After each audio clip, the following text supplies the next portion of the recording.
In Deuteronomy chapter 24 and verse 1, if a man marries a woman who becomes displeasing to him because he finds something indecent about her, and he writes her a certificate of divorce, gives it to her, and sends her from his house.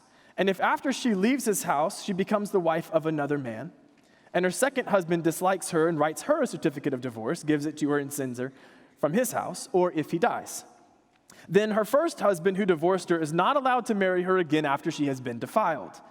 That would be detestable in the eyes of the Lord. Do not bring sin upon the land the Lord your God is giving you as an inheritance. Let's pause right there. We obviously have not started with generosity. We've started with what Jesus calls hard-heartedness and selfishness, which is why we read what we read in Deuteronomy. I want to make a few points about this, and we're not going to camp here. But it is significant enough that we need to note a few things. First of all, this is a wildly misunderstood text. I think we could all agree on that. For millennia, by the time you get to Jesus, this text is still very misunderstood. The religious elite argue about it. They argue about what this word indecent means. They argue about the commandment itself, even going so far as to say to Jesus, why did Moses then command us to send our wives away? Why did he command a certificate of divorce? It's wildly misunderstood, but you should note, Moses does not command or commend divorce in this text. Rather, he presupposes divorce. It's happening. It just is. And with this case law, it's not a law for you to divorce your wives, but with this specific case law, he interjects regulations that are for the protection of the woman and for the honor and the glory of God. I do want to note what those regulations are and why they matter. So the first one he says is you must not divorce arbitrarily.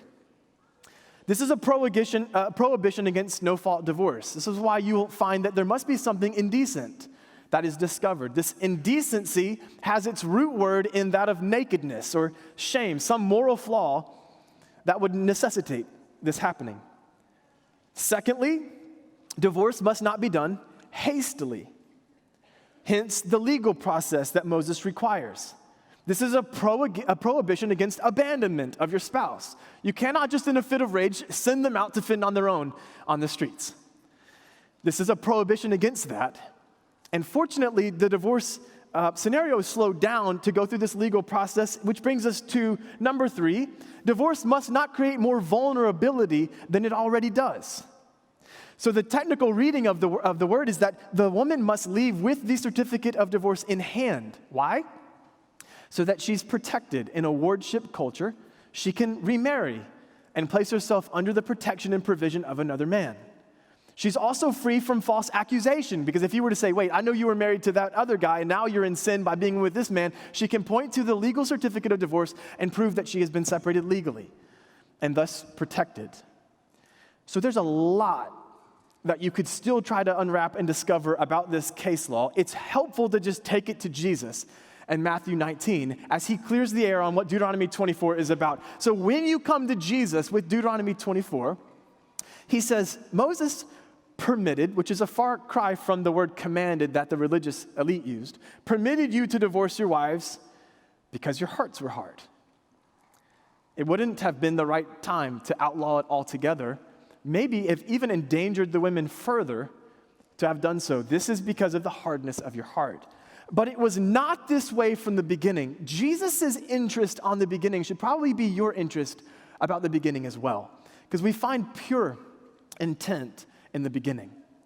I tell you that anyone who divorces his wife, except for sexual immorality, and marries another woman commits adultery. Very simply put, according to Jesus, except for marital unfaithfulness, your commitment to your wife is a commitment for life.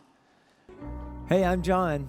And I'm Abby, and we are the hosts of Boulevard Online. Hey, thanks for watching this video. If you will, go ahead and give us a big thumbs up by hitting the subscribe button right down here, right now. If you'd like to watch the full message that this clip is from, click right here. Or if you want to watch another video, click right down here. Hey, thanks for being with us. Until next time, be blessed. And don't forget to be a blessing.